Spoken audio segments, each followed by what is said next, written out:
Thank you so much for joining us today.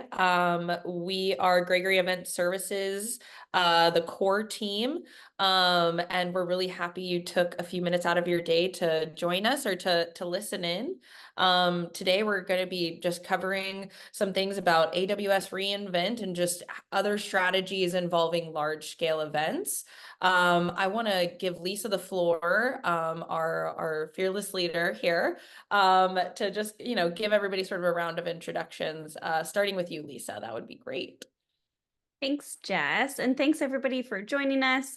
We're going to have a great time. But first, a little bit about me. So I've been in the event industry for 25 years. I've been to reInvent. I've planned it a ton of times, even not even being on site because I'm at another show or someone on my team is there. So I've been on all different angles. And we're excited to share tips for reInvent as well as large trade shows. As far as Gregory Event Services, so Gregory Event Services was founded in 2012, and we're steadily growing. We also promote and heavily support what's called the Event Professionals Network, and we encourage folks to join to build community across the globe for all marketing events professionals. And we are going to launch our own nonprofit event here soon, so we can't wait to share that with you. And what makes our group different is we join your team. We build trust very quickly. We're very strategic. We come in ready to all of our meetings and ready to charge and help lead your team or be a partner with you. We try to add value in the tiny little moments, including moments of joy. And then we're very transparent. So transparent on the way we do our work, the way we do our billing, and honesty is a big thing when you're doing events. So being direct and honest, but in a nice way, is super helpful to drive success. So next, we're going to have Mia go. We'll do brief introductions for the team, and then we'll go ahead and dive in. All right, I'll keep it short and sweet. Hi, everyone. My name is Mia. I have been working at Gregory Event Services for the past 2.5 years. And before that, I was actually a client, and we hired Lisa and the team, and it had just a fabulous time. So obviously had to join.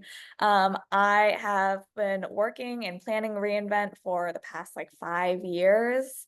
So it's one of my favorite shows. So I'm super excited to be here on the call today. I'm based in Connecticut, and then outside of work, I am actually a yoga teacher, and I have 2 dogs who I love very much. Oh. All right, I'll go ahead and introduce myself. I'm Kelsey. I live in the Pacific Northwest. I am the operations manager here, so I love just working with this group of girls that we have. Well, we have a mixture, but we definitely have a core group here. I've been in the event industry probably for the last 18 years, just dabbled in a little bit of everything. I have a sales background as well, and I love to cook. And one of the fun things that I do with my kids right now is we do a kind of like a Top Chef type style thing where they're getting a black box of ingredients and trying to compete against each other and have to like make us an appetizer and dinner. And it's been like the best thing we've done. We started it during COVID and we've continually done it. It's so fun. That's awesome. Love it. All right, Jess. Awesome. Yeah. Hi. Welcome. We have a couple new people who just joined in. We're just doing a short round of introductions for those who jumped in. I'm Jess. I'm a little bit newer to the Gregory Events team, but I've been doing events in many different industries, everything from hotels and bars to the music industry, and then sort of diving into that tech startup life, which is very busy, where I did everything from sales operations, office management, small events, large events, everything kind of in between. So yeah, and I really just kind of enjoy, joining companies and helping them succeed. That's really what I love, puzzles and things like that. So these types of things are really fun for me. Events are really fun for me. As far as outside of work, I'm a mom. I love to be active. So we're always out on the trail, always doing something fun. I'm in Austin, so we're always hot as well, or by a pool to not be hot. And I guess one weird fact about me is that I probably know too much about hermit crabs. So that's probably the weirdest thing about me. Toss over to Katie. Hi, I'm Katie Spell. I'm the events manager here at GES. And really, my goal with joining the team is just to make sure that you have everything you need for your event. Me personally, I consider myself more of a project manager at heart, and I love to see like the full picture of events from trade shows to larger events like the one we're going to discuss today. And fun fact, I think from one of the shows is that once I had to whittle down the plastic on an electrical TV plug, so it would become from a square to a circle to fit into the back of a TV because someone packed the wrong cord. So you have to be a MacGyver at all times. So I like to keep on top of that. At home, I'm avid Peloton fan. I love to run. I have a cute little boy, and I'm also here in the Austin area. Perfect. Perfect. Hi, Colleen. Colleen just joined too. All right, Jess, you want to dive into the question? Yeah. And so just everyone a heads up, this is going to be like a lightning round. Throw your questions and comments into the chat. We're going to try to address them as quick as we can, but we have a ton of stuff to talk about in a very short amount of time. So I'm going to get rolling. Lisa, I want to toss it over to you first. I want to talk about at this event, how do you leverage the right team? Who's the right team that you're sending? Can you share who's the right employees to bring with you to this event? Yeah, I think also leveraging your team from the beginning of planning and identifying who are the key players. Right now, there's a lot of turnover in your organizations. And so identifying those people right away is helpful. You might be new at your organization, or maybe you've been there for a while, but having your key place to grab all those informations. So obviously, you're going to create some sort of strategy deck or a spreadsheet to start outlining all this stuff. But of course, you need your events team, whoever those people are. It will depend on the size of your booth, which we'll talk about in a little bit. You'll need folks from sales, and then you'll need folks that can talk about your product. For AWS reInvent specifically, you're also going to need an executive team. But really, to determine who's going to go and how to utilize them the most, you need to talk about the activations on site. How big is your booth? How many people can fit in? How many hours are the trade show floor? You can't have those same people the whole time because they'll be very tired from talking. So you want to rotate those people out. And then what other activations are you doing? Are you having meetings? Great. How many different suites are you running? Or do you have a meeting room on the show floor? And then in addition to that, I'm guessing you're doing selling as well, in addition to the meetings. So sometimes those sales people have to do their day job too, so they can't just be dedicated to you and reInvent the whole time. So figuring out how you funnel those people in and out, and then you're going to run dinners and parties and all that stuff. So figuring out what your strategy is key, but even more important is your budget. reInvent is very expensive right now. Over the years, it's gotten even more expensive. So I always typically start with how many tickets I get with my booth. Say that's like 13 to start. Those are free tickets. In a way, you paid for them with your sponsorship, but assign those tickets to the people that have to really, truly, truly come. And then also identify all the different stuff that you're trying to accomplish. That's where I usually start. And then from there, I draft the budget and make sure that the finance team is aligned. And then I also start working on the marketing promotion. So sometimes people are really good at like those special powers within a booth, like giving a demo or, maybe a book signing or some of those other creative things. So what we like to do when we're doing that strategic planning is create an event with an event. And we can talk about that a little bit later. So that's it for me on that one.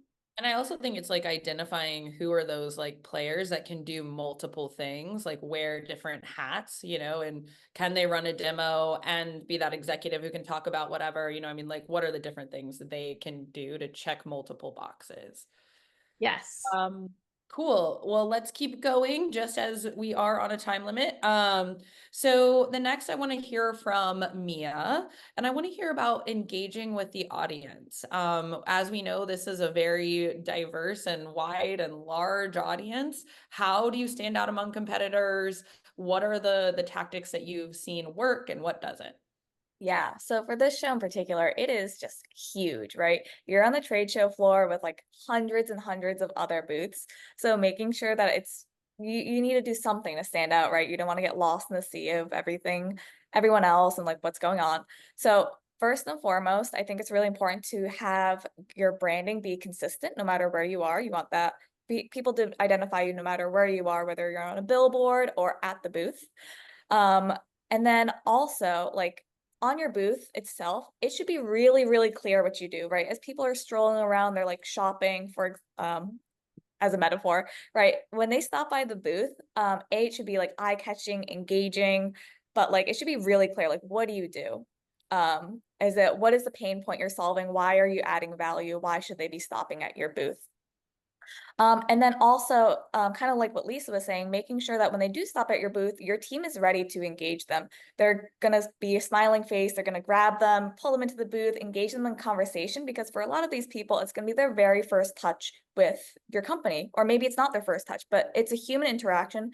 And these days, when everything's virtual, having those in-person connections is so, so valuable because we don't get them a lot of the time. So making sure that your team is ready, they're happy, they're smiling, they're ready to connect with these people at the booth. I think later on we might be talking about booth location, so I'll kind of skip over that. But what I do want to mention is that when you're at the booth, making sure that you have something to engage all those different folks who come by, right? Are you doing crowd gathering and like having a magician or someone like reeling people in? Are you doing a talk, like an industry talk at your booth, right? And having something really topical that people are like interested in and they might stop because they hear like the microphone going? Are you doing any games, prize wheels, Plinko? And that might be like those kind of things might be better for a developer audience. What are you doing for your executives? Are you inviting them to that dinner, or do you have that meeting suite? Oh yes, swag. There's a lot of different, we could talk about swag forever, but like, are you bringing stuffed animals so that like people can bring them home to their kids? Is that going to be your strategy? Or if you're doing that magic show, are you getting something that like relates to that, like a Rubik's Cube or whatever, a set of cards? So swag is like it's a huge thing. And it is hard. It is hard to find the right piece of swag for your audience. And do you have multiple pieces of swag? Is it going to be a t-shirt? And then you have to think about the logistics of a t-shirt. But I could talk about that forever. But making sure that in some way your booth needs to be engaging to everyone who comes by. I'll pause there for now. Great. Awesome. Well, let's keep trucking along. Thank you, Mia. So next, these shows are massive, as we keep saying, and when dealing with them, there's so many logistics that have to be handled. Katie, what's kind of your approach with handling these just wild logistics? What can you share with us? Yeah, so I think we know what's really important is making sure that you're working with, the right vendors. And this show is very different compared to some other ones. You really want to understand the AWS guidelines. There are some compliance requirements and deadlines that are very important during the show. So you want to check within your own portal and be able to read everything with a fine-tooth comb. And it's really great to work with begin your work back plan based on those deadlines that AWS gives you. It's one of the strictest shows that we've seen. So really don't go in assuming anything that you've done before. Don't go breaking rules unless basically don't want to be asked back. And again, most of the things that you could do at other shows, you can't. So you want to add in an extra table to your turnkey booth space. You can't do that. So just really look at your exhibitor resource kit and look at all the details within it. Talking about vendors, you want to work with someone who's pre-approved and AWS experienced. They have the right to veto anything that isn't pre-approved through them. And so you really don't want to be the ones that are explaining why you lost out money because an ad or a promotional item had to be removed because it wasn't approved. And then looking at your shipping plan is going to be really important here because it's a huge show and you really kind of want to use what AWS provides. They won't really let you ship anything to the hotel. You can just imagine if you're on this call and you're going, how many other vendors are going to be there trying to do the same thing. The Venetian does have a FedEx office, but unless you want to wait in a super long line at the end of the show, it's pretty much guaranteed that you want to have those boxes picked up at your booth. And my own personal recommendation, especially with shipping, is that you can go and get some really cheap like Amazon air tags, and you can put those in your boxes or crates just to keep track of them. So those are just some of my tips. Awesome. Thank you, Katie. Appreciate it. All right, Kelsey, can you share with us what Mia mentioned earlier about booth location? How important is it? What are the tips that people need to know when selecting? Yeah, so booth location is everything, right? And we can go into a trade show and not get that right location. But what's key is taking those steps for the next show, asking people, asking the manager where the main traffic areas are so you can pick those. Make sure you're avoiding dead ends, position yourself near the traffic flow. There's lots of questions you can ask in advance to try and get yourself placed correctly in the trade show floor. Whether it's where the food and beverage is, that's where people are going to collect. You want to be in those areas, like near those main areas people are going to get to. Making sure that you're next to complementary partners or companies that you know will get a lot of traffic to draw those people in. And one thing to remember with this one is as soon as you get that email to select your booth, it is very important to do it right away. Like, don't wait on it. Make sure you submit right away so you can get your booth options in. You'll want to have the 3 to 5 booth numbers picked out ahead of time to submit. Once they get picked, they're gone. So like that's important.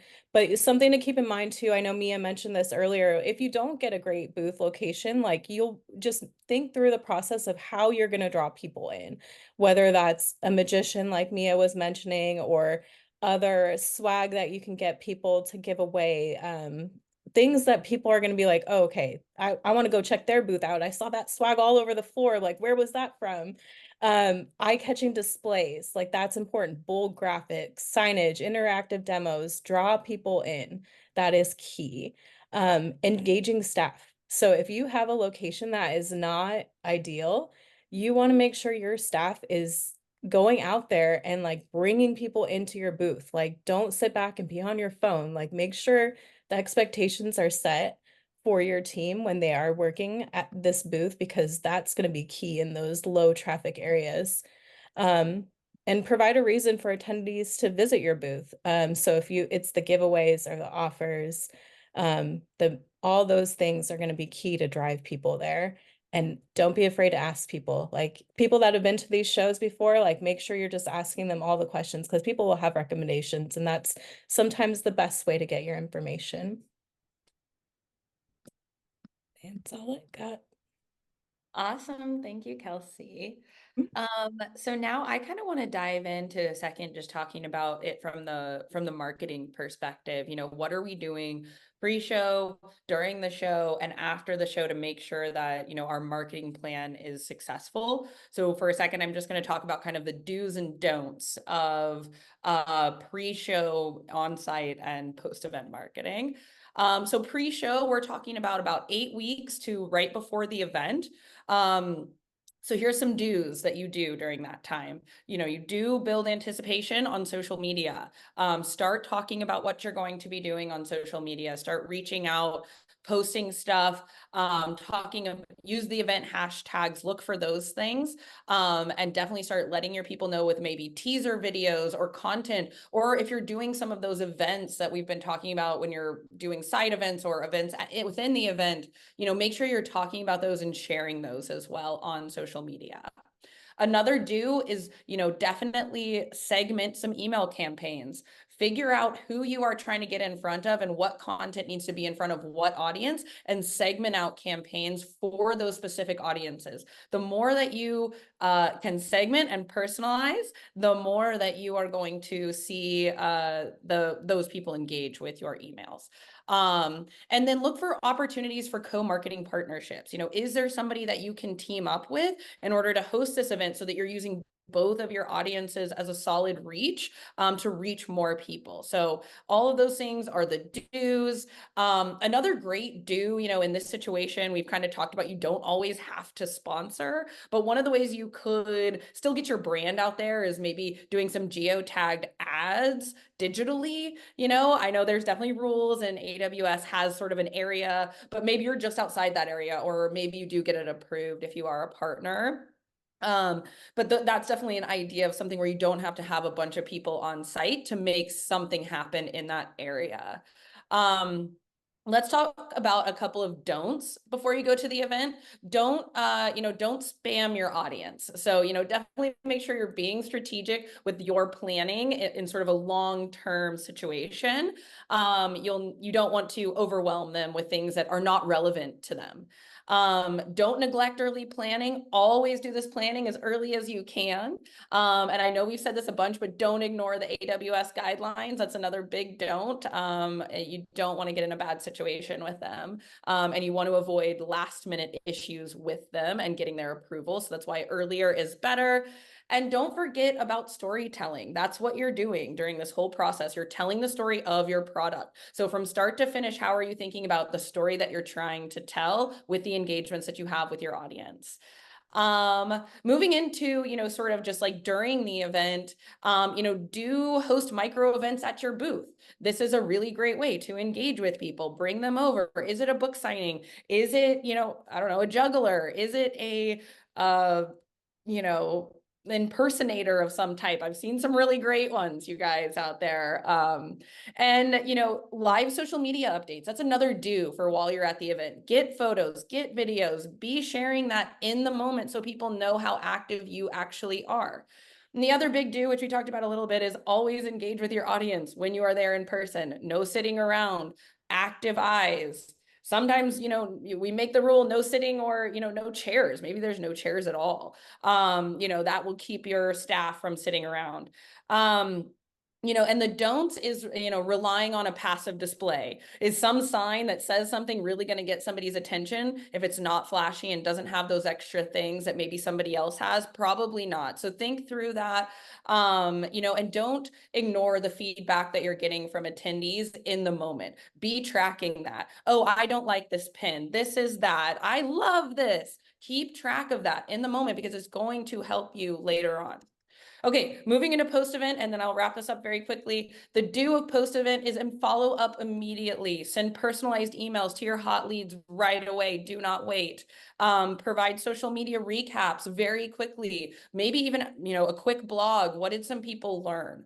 I think sort of the other do's that are like longer term are kind of like retargeting campaigns, longer nurture campaigns, and definitely analyzing your metrics once you're back and you're getting that back in from your representatives. I think the don'ts are delaying any follow-up and thinking that certain people aren't worth following up. You're always going to find those people hidden in the cracks. So make sure you have a plan for your hot leads and your cold leads that you got from this. What is your plan? Plan that in your pre-event marketing plan, not in your post-event marketing plan.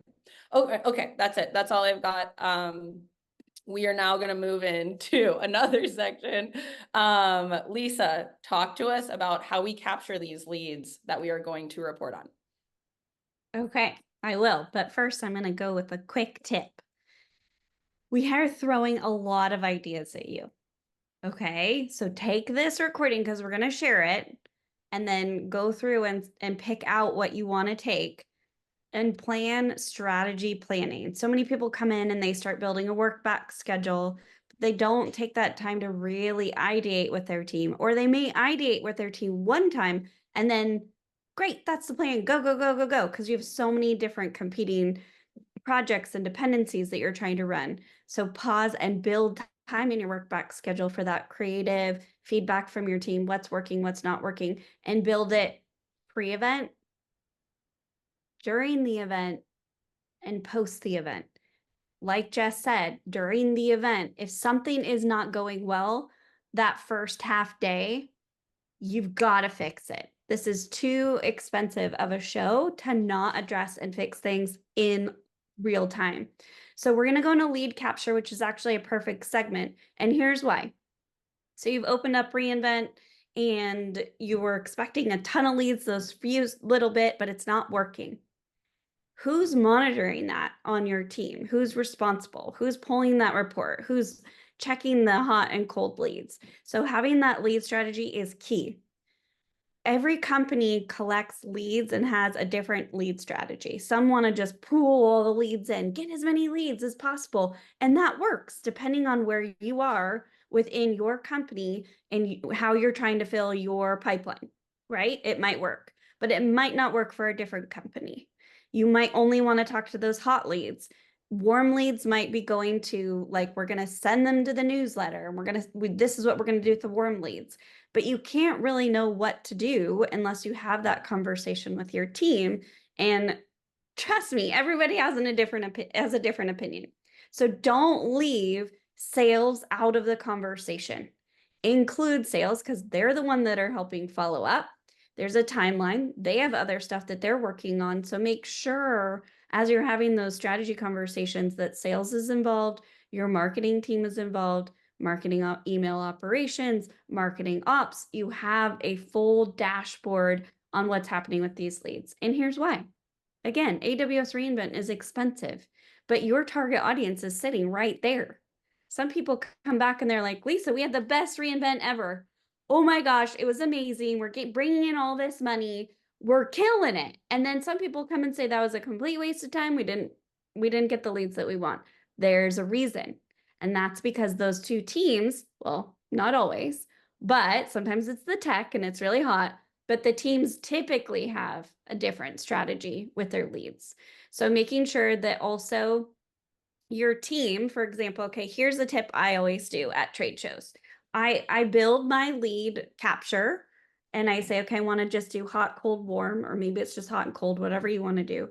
And then I help people understand how we're funneling through, what the qualifying questions are. How do I define what those are? If you don't, they won't know, and it will just be a mumbly, jumbly mess at the end, and you won't know how to qualify. Also, be able to qualify those leads multiple ways. So did you register for a party? Did they have a meeting? Did they stop by your booth? Did they stop by your booth twice? Right? You should be able to qualify those leads in a much harder way by calculating how many times you engaged with them at the show. I could talk about leads forever, but we don't have an abundance of time. So now I'm going to talk quickly about how to take your leads and convert them into customers. Like Jess was saying, you need a plan for all the different leads, hot, warm, cold, whatever your strategy is. But understanding who you need to partner with in advance to get those leads to push through your pipe is just as important. Those cold leads might be a cold lead now, but in 6 months from now, they might not be, okay?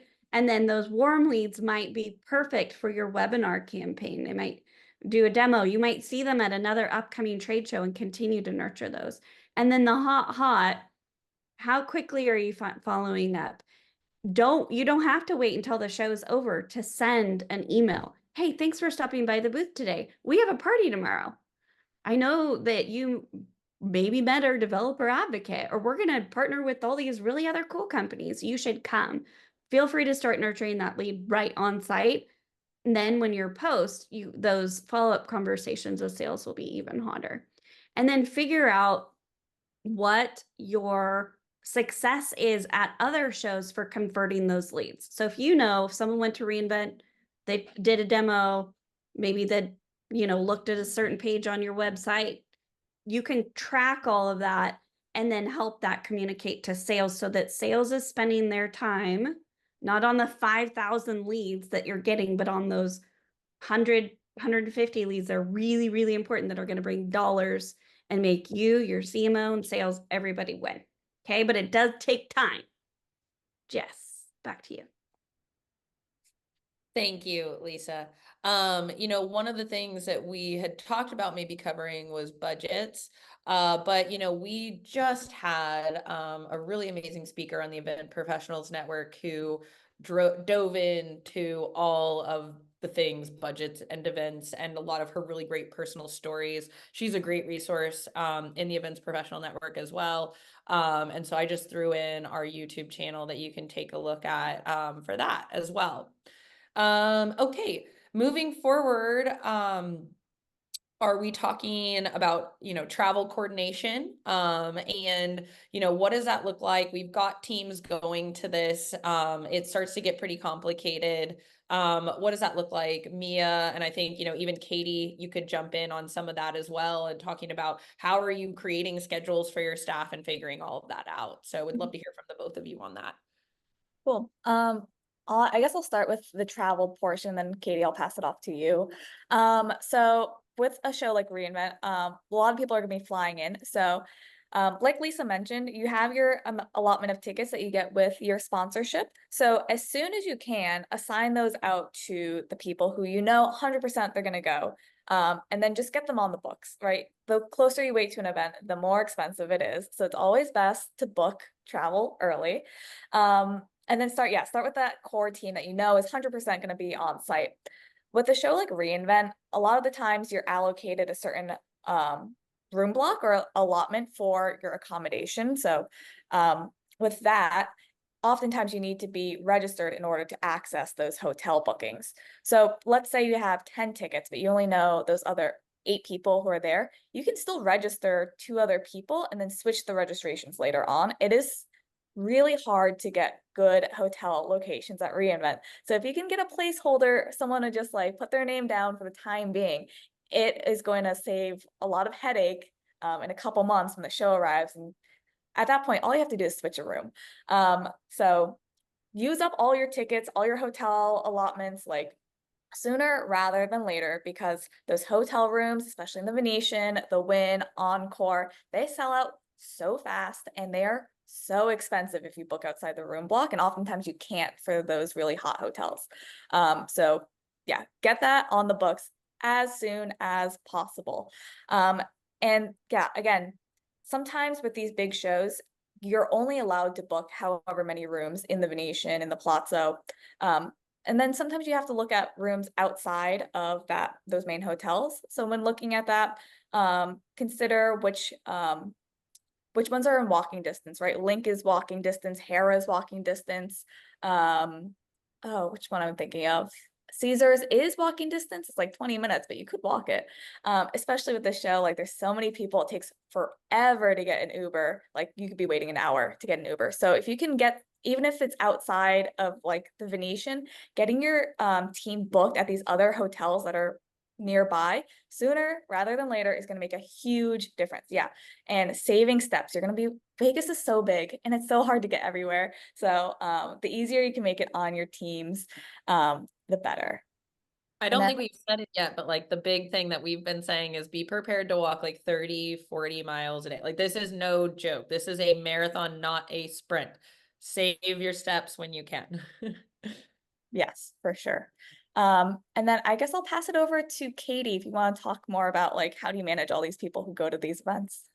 Yeah. So yeah, of course, like how many tickets, how many hotel rooms that you're doing is definitely crucial. I think some tried and true things to think about is really creating that booth schedule and like your meeting schedule that the teams are already booking.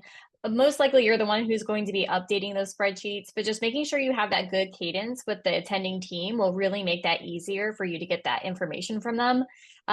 During your planning meetings, talk about roles and responsibilities that everyone's going to have at the shows. There are people going for certain reasons, like they are your demo person, right? Or this is an executive that can only be pulled into high level meetings. Just make sure that they understand their roles, and maybe they'll have to do demos and some booth work or some sales meetings. Just information is always like key to the giving people the confidence they need to get their job done. Cross training is also a really good idea because you never know when, unfortunately, I've seen it like someone gets food poisoning and then they get stuck in their room the rest of the time and they were your main demo person. Like you don't want to run into those situations.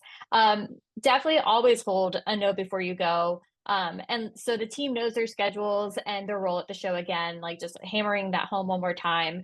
It eliminates scheduling conflicts up until, that week before you go. Maybe more meetings popped up that need to get onto that meeting scheduler. Let them know that either it's you or somebody else on your team that's running point at the show. Who's the on-site coordinator that is going to be in charge of the Slack group, making sure that everyone's getting to the booth that 15 minutes before opening time. whatever you need. And just because we were talking about it being Vegas and saving money and how much travel is going to be, make sure that you kind of schedule like a starter crew that comes to set up, maybe at the main crew that's going to be there, and let people leave early that did the starter crew so that you have closing people that can help you reduce the number of days that they're going to be there, but making sure that you have consistent help at the booth. And then for Vegas, just it's hot. Sometimes they are great with supplying water bottles, sometimes they're not. So a hot tip is just going to CVS and getting like a treasure trove of water for your own room. I love mints, not gum, at the booth myself. And yeah, just get lots of sleep and know your limits, right? Yeah, know your limits on how many perfect margaritas you can have at Margaritaville. No, just kidding. Just kidding. Awesome. Well, I think that kind of wraps up all our, kind of questions. Is there anything from anybody who's joined us that maybe wants to throw in, whether it's a really hot tip or, just a question? We're down to take it, and we're here. So definitely let us know. Colleen's been throwing her hot tips into the chat, which has been very helpful. Yeah, there is one question in here. Oh. Let's see.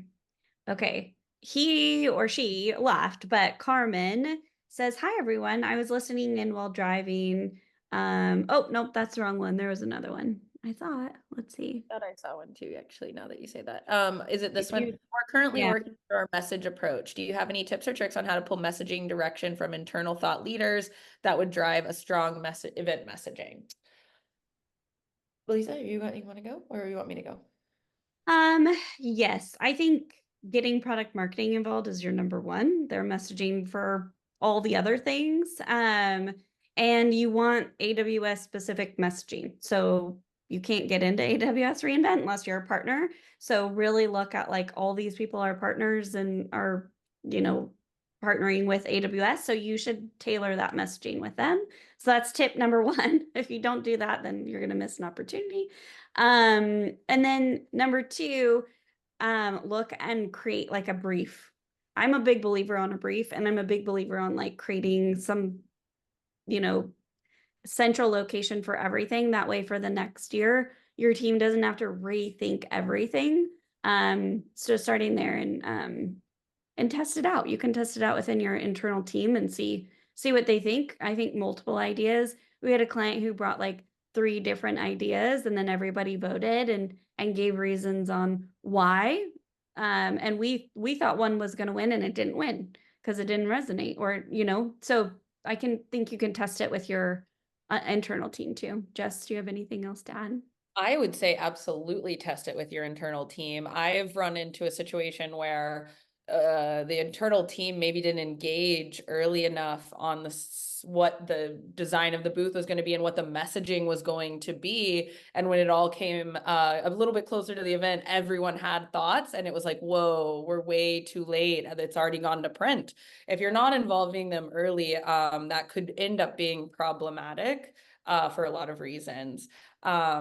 But yeah, I do think that you need to work with your other marketing teammates to find the right messaging. I think you as an event marketer bring a lot of strengths to what the messaging should be, because you've been to a lot of events. One, you don't want to be repetitive of what you've seen other people say. Your product marketers may not be seeing what other people are saying. So you want to make sure to guide them. You want to be that guide for all of the different groups on the messaging, because then it's also like, you look at it and maybe it just doesn't look good. It doesn't look right, or it just doesn't sound right. Like when you say it aloud, right? And I think sometimes things seem great, but when you put them in a physical world, they can come across in a different way. And so I think you, with that event's eye, need to be like looking at those things and guiding your marketing team through that, and your design team as well. Oh, you're muted, Lisa. If someone else on the team could go look and see if there's any other questions. I love the hot tips. So I last year, I think, walked 32,000 steps. And so that's really hard on your body. So I like to provide some health tips because that's always in the forefront of my mind. But like, start with protein in the morning, Make sure you're getting a balanced diet, drink tons of water, bring Advil, bring your vitamins, bring your protein bars. Staying healthy will, and not just for you, but your entire team will help everybody have a better experience. Another thing is, Mia, I think you do this too. We put our legs up on the wall. I bring the massage guns. Like I have a whole recovery thing that I do at the end of each show. And that sometimes even includes swimming because it's good for your hips as you're standing for that long. Does anybody have any other like wellness tips? Bring chapstick and bring lotion because you are in a desert in Vegas, and I forget that every time. And it was just so uncomfortable. And I spent half the day looking for chapstick on the expo floor. So bring your chapstick, and bring lotion because your skin will dry out. Yeah. And Tracy says, change your shoes every day. Yes. Bring different shoes. Yeah. Colleen asked a good question about like smaller companies. And Lisa, you probably have more to add to this, but what are some tips for smaller organizations that are unable to buy out restaurants and the Venetian and to assist like with sales meetings and etc. I kind of just threw back in the digital ads, maybe taxi ads, team members attend but don't sponsor the whole event, things like that. But if you have anything else to add there. Yeah, you know what? I do think you obviously, the bigger your booth, you get a lot more leads and a lot more traffic, but some of those smaller booths kill it. So I think creating an event within an event is my biggest tip.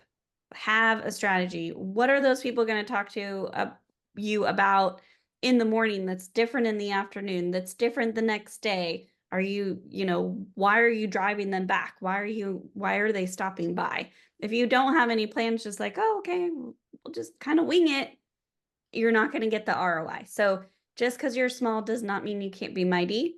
You just need a good solid plan. And then I'll chime in, like when you're a smaller organization, look to your partners because they may have either bigger booth space, they might be able to do a restaurant buyout or do that happy hour somewhere. Maybe they have a different reach and audience that's complementary to yours, so you're not hitting the same direct audience, but maybe you can amplify yourself in that way. And sometimes it is hard because AWS has a lot of restrictions on what you can and can't do. And depending on what level sponsor you are you a sponsor? So be mindful of those, but look for creative ways to partner with people because you can make a big difference in that way. Yeah, Yeah, and get a lot more. So in the Event Professionals Network, there's over 550 planners and there's a room for reInvent and other large trade shows. And if there's not a room for a trade show you're planning, we can add it. So partners partner all the time. And it might just be like, okay, a company is spending 25K, they're doing the planning, but they want to help, with a little bit of budget. So you can sometimes buy in for even like $5,000, not have to do any planning, not have to do any logistics. You just have to send promotions out from your team. So sometimes you can get hundreds and hundreds of more leads just by partnering with the right company. Okay. Awesome. Well, we are at time. Yeah. We really are thankful that you guys joined us, or if you're watching this later, we appreciate it. If you have any questions about what we do or the team, don't hesitate to reach out to us. If you're interested in joining the Event Professionals Network, reach out to us as well, and we'll make sure that you get access to that. That's pretty much it that I have. Anything else, anybody? I think the key is if you're gonna book anything for reInvent, dinners, hotel, even us as a logistics team, book now. Really? Book now. You're gonna get the best locations and all the best stuff if you book now. Don't wait until the last minute and don't let your executive team think too much about all the little details. It's most important to book now. Okay. All right. Awesome. And thanks everybody for joining. Thank you. Thank you.